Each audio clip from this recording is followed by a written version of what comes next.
पदन्यासक्रीडा परिचयमिवारब्धुमनसः स्खलन्तस्ते खेलं भवनकलहं सा न जहति अतस्तेषां शिक्षां सुभगमणिमञ्जीररणितः चलादाचक्षाणं चरणकमलं चारुचरिते गतास्ते मञ्चत्वं द्रुहिणहरिरुद्रेश्वरभृतः शिवस्वच्छच्छाया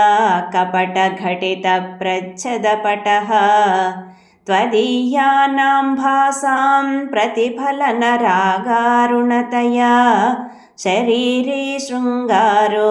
रस इव दृशां दोग्धिकुतुकम् अराळाकेशेषु प्रकृतिसरला मन्दहसिते शिरीषाभाचित्ते दृशदुपलशोभाकुचतटे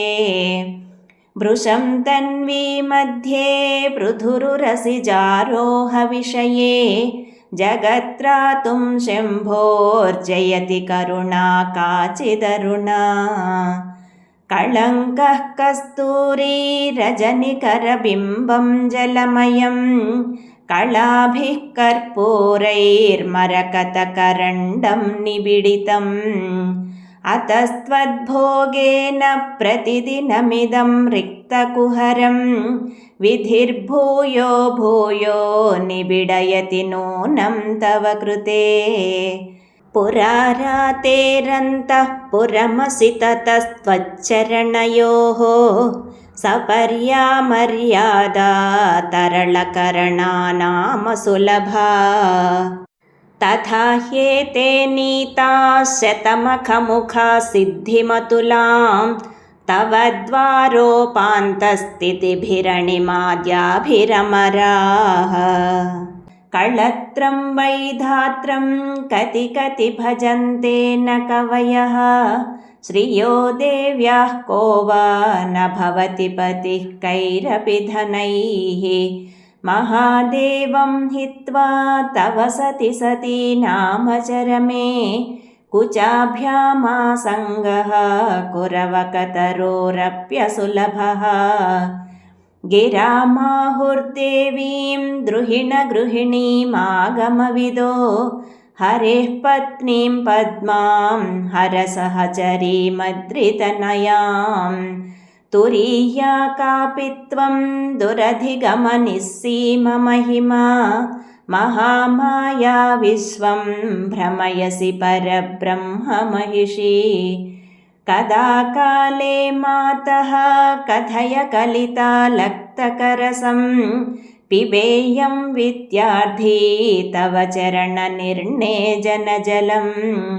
प्रकृत्या मूकानामपि च कविताकारणतया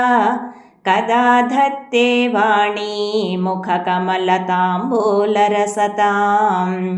सरस्वत्या लक्ष्म्या विधिहरिसपत्नो विहरते रतेः पातिव्रत्यं शिथिलयति रम्येण वपुषा चिरञ्जीवन्नेव क्षपितपशुपाशव्यतिकरः परानन्दाभिख्यं रसयति रसं त्वद्भजनवान् प्रदीपज्वालाभिः दिवसकरनीराजनविधिः सुधासूतेश्चन्द्रोपलजललवैरर्घ्यरचना स्वकीयैरम्भोभिः सलिलनिधिसौहित्यकरणं त्वदीयाभिर्वाग्भिः तव जननि वाचां स्तुतिरियं त्वदीयाभिर्वाग्भिः तव जननि वाचां स्तुतिरियम् इति श्रीशङ्करभगवत्पादविरचित सौन्दर्यलहरी सम्पूर्णम्।